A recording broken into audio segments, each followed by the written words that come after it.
Hola, ¿qué tal? Para una correcta redacción es necesario considerar 4 cualidades. ¿Quieres saber cuáles son?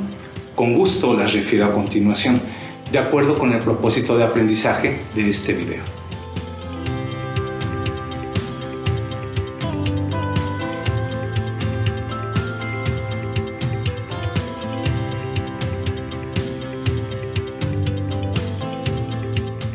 Las cualidades de la redacción son las siguientes: precisión, concisión, sencillez y claridad. Hablemos primero de la precisión. La precisión consiste en expresar con exactitud el asunto por tratar para evitar falsas interpretaciones o dudas por parte del lector. Tiene que ver con la elección de las palabras adecuadas, además de ofrecer ideas completas de manera que el lector esté en posibilidad de comprender los propósitos de un escrito. Para lograr la precisión en el tratamiento del tema, el escrito debe contestar las siguientes preguntas: ¿qué? ¿Quién? ¿Cómo? ¿Dónde? ¿Cuándo? ¿Por qué? ¿Y para qué?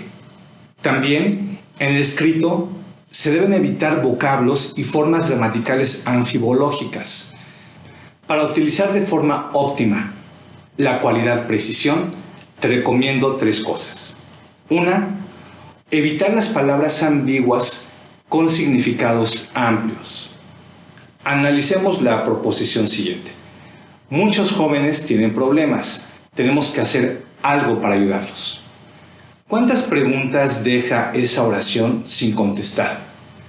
Por ejemplo, ¿cuántos jóvenes son? Muchos jóvenes. ¿Qué son los problemas a los que se refiere? ¿Qué es ese algo que tenemos que hacer? ¿Cuándo es pronto? Es algo muy subjetivo.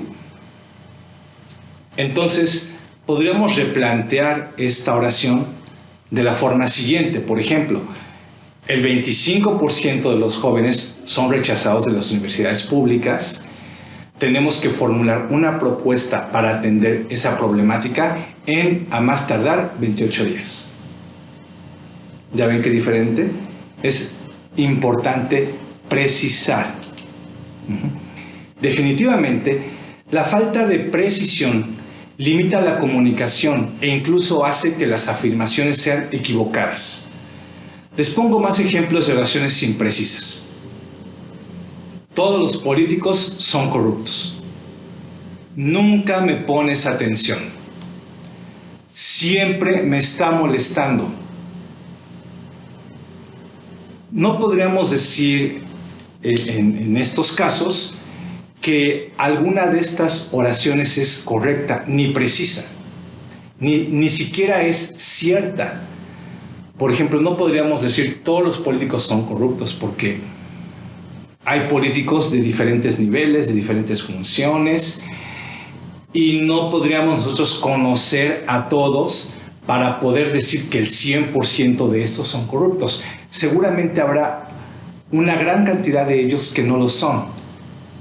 Entonces no podríamos dar pues ese juicio de forma tan ligera, a no ser que haya un estudio muy completo que después de que se formula llega a la conclusión de que el 100% de las personas que se dedican a la política son corruptos, lo cual no va a suceder. Eso sería prácticamente imposible. Entonces hay que tener mucho cuidado con esa palabra, la palabra todo o todos. La otra oración, nunca me pones atención, es imprecisa y también incorrecta, porque para que una persona nunca le ponga atención, habría que pensar que nunca es ni siquiera cuando está dormido o cuando no está, ¿verdad? Inclusive, si fuera así, entonces ¿por qué le dice nunca me pones atención? Esperando que esta oración de nunca me pones atención sí sea atendida.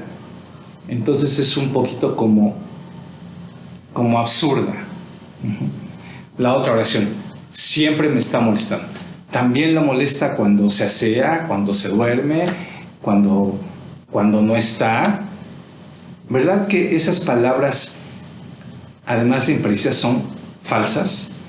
De hecho, en general hay que tener mucho cuidado en la redacción de textos académicos con palabras como esas. Ya habíamos comentado que hay que tener cuidado con la palabra todo, pero también con la palabra nadie, o nada, o siempre, o nunca. Por lo general, cuando se utilizan estas palabras, se está cayendo en falacias. O también palabras como muchos, pocos, pues son palabras imprecisas, ¿verdad? También palabras como bien, mal, mejor, peor, son palabras que hay que tener que utilizar con mucho cuidado. Por ejemplo, si decimos mejor, ¿bajo qué criterios podemos decir que algo es mejor que otra cosa? ¿O que es peor? Habría que referir exactamente los criterios que podemos estar utilizando para decir que algo es mejor que otro. De hecho, inclusive, pues hay concursos que utilizan palabras inadecuadas que parece ser que son aceptadas normalmente por la sociedad. Por ejemplo, decir Miss Universo es la mujer más hermosa del universo. Eso sería una falacia, porque tendríamos que de verdad hacer un estudio de todas las mujeres, y ni siquiera del mundo, sino del universo, y con criterios muy específicos poder llegar a una aseveración como esas, ¿verdad? Entonces cuidemos mucho el uso de estas palabras. Por ejemplo, tal equipo es el mejor equipo. Ok, el mejor, habría que definir cuáles son las variables que se están considerando para poder decir que en un momento específico un equipo es mejor que otros. Hay que decir cuáles son las condiciones que se toman en cuenta para poder dar un juicio como eso. Entonces, a grandes rasgos, tengamos cuidado con esos términos para ser más precisos. Inclusive, otro ejemplo de palabras imprecisas son las groserías. Ya Octavio Paz escribió en su libro El laberinto de la soledad todo lo que puede significar una palabra. ¿Sabes a qué palabra me estoy refiriendo? Bueno, si no la sabes, te la voy a decir. La palabra... Bueno, sería interesante ver este libro para ver todo lo que puede significar esta palabra. Entonces, quizá con la idea de ser más preciso, en el futuro, si quieres insultar a alguien, yo te invito a utilizar la palabra correspondiente. Aquí te voy a dar algunos ejemplos.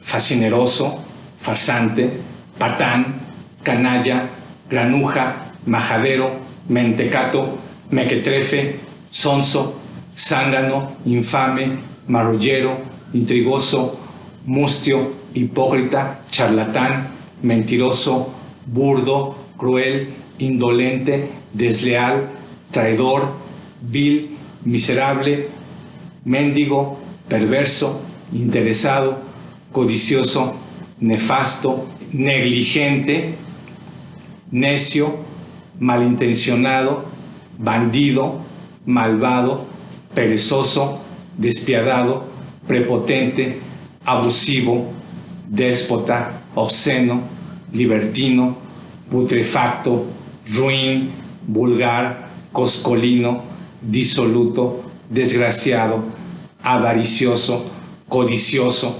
etcétera, etcétera, etcétera. ¿Qué te parece? Si se te ocurren otros insultos, por favor ponlos en los comentarios de este video. Evitar las palabras ambiguas o con significados amplios fue la primera recomendación. Ahora veamos la segunda. La segunda recomendación es: ajusta correctamente los adjetivos con los sustantivos y los adverbios con los verbos. Por ejemplo, la muchedumbre, irritados y molestos, exigían hablar con el alcalde. Otra oración: el personal, expectantes, esperaban su reacción. Entonces aquí, en este caso, la muchedumbre debería de ser usado en singular. La muchedumbre irritada y molesta. exigían hablar con el alcalde. Y el personal también en el mismo caso.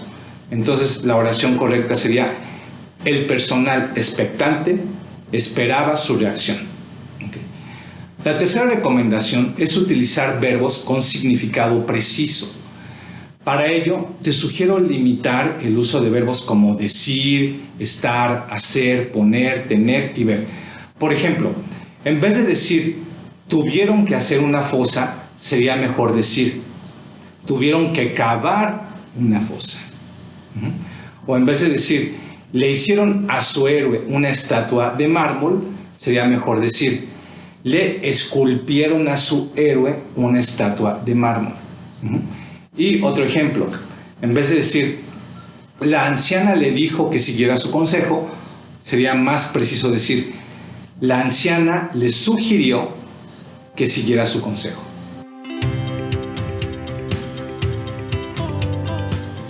Hablemos ahora de la concisión. A grandes rasgos, si puedes decir lo mismo en menos palabras, di lo mismo en menos palabras. Aquí aplica lo que decía mi abuelita: que el mensaje sea breve, bueno y sustancioso. O también a veces decía bueno y breve, 2 veces bueno. En este sentido, sería recomendable quitar de una idea todo lo que no sea necesario o que la fortalezca. También evitar lo superfluo y el exceso de ideas secundarias. Asimismo, evitar el exceso de palabras típico del lenguaje hablado. Palabras innecesarias, ¿no? Por ejemplo, yo he escuchado muchas palabras que se dicen de más, que están de más en el habla cotidiana, ¿no? Por ejemplo, hay quienes dicen, pues ya estamos en lo que se conoce como la contingencia. ¿Para qué decir lo que se conoce como? Nada más. Esta es la contingencia, tal cual. El hablar es con esta muletilla de lo que se conoce como, o lo que se dice así, sobra, a menos que haya una razón de peso para poderla utilizar. Que sí la puede haber, pero no en la mayoría de los casos. También escucho mucho que se dice el día de mañana, el día martes, el día de hoy. Mejor decir mañana, martes, hoy. Lo demás sobra. ¿De acuerdo? Incluso también hay muletillas del siglo XX que ahora ya son obsoletas en el lenguaje escrito. Por ejemplo, había cartas que decían: le escribo la presente esperando que se encuentre bien en compañía de su familia. U otras como: sin más por el momento, me despido de usted quedando como su seguro servidor. ¿Cuántas palabras sobran en esas frases hechas? Hay que cortarlas y así de paso ser un poco más originales. Imagínense que alguien dice por ahí: por este conducto y medio, solicito a usted que, de no haber inconveniente y si tiene a bien, gire sus apreciables instrucciones a quien corresponda para que se me permita, por única razón, faltar a mis labores el día de mañana. Ya nada más por decirme esto, yo no le daba permiso de faltar, Sería mejor decir esas mismas palabras utilizando la tercera parte de los términos que utilizó. No escribamos de más. Entonces, aligeremos las oraciones y seamos directos. La tercera cualidad es la sencillez. Esta consiste en utilizar palabras simples, de uso común y comprensibles para nuestro público destinatario. Claro, por supuesto, sin caer en la vulgaridad. Lo contrario de la sencillez es el rebuscamiento y la elegancia extrema de las palabras. Imagínense que les digo: ínclitos aprendientes, qué alborozo estar con ustedes. Poder tener este fructífero coloquio y que me puedan divisar desde sus holgados aposentos. Pues no, ¿verdad? Es una cualidad buscar la forma de explicar incluso cosas complejas de forma sencilla. No cualquiera puede hacerlo, pero esa es la idea. Ese es el objetivo a alcanzar. Recomendaciones para la sencillez en un escrito: elaborar oraciones directas, evitar frases y palabras rebuscadas y diferenciar el ser presuntuoso del ser elegante. Finalmente, hablemos de la cuarta cualidad, la claridad. Por supuesto, no estoy hablando de una canción de un grupo ochentero. Claridad significa transparencia. El mensaje debe responder nítida y directamente a la idea que se desea expresar. Un escrito es claro cuando su estructura es ordenada, está escrito con términos entendibles y con sintaxis adecuada. Ejemplos de poca claridad. El padre y el hijo hablaron de su problema. ¿Del problema de quién? ¿Del padre o del hijo? No me queda claro. Agustina y su perro iban caminando cuando se cayó su collar. ¿El collar de quién? Terminé mi reportaje para entregar al director, que me tiene preocupadísimo. ¿Qué te tiene preocupado? ¿El reportaje o el director? A grandes rasgos, para lograr la claridad, es conveniente planear el texto, es decir, ordenar las ideas según su importancia, seguir el orden del pensamiento al expresar las ideas, respetar la sintaxis, sujeto, verbo, complemento, en la medida de lo posible. Evitar explicaciones extensas, rodeos y aclaraciones excesivas. Evitar términos rimbombantes o ambiguos. Evitar el uso del gerundio, salvo para los tiempos compuestos, cuando de verdad esté justificado.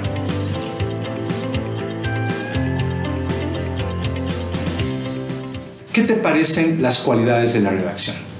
¿Ya las habías escuchado? ¿Estás de acuerdo con ellas? Si tienes comentarios, te invito a ponerlos en la sección correspondiente de este video. También te invito a poner en práctica lo aquí aprendido. Saludos y hasta siempre.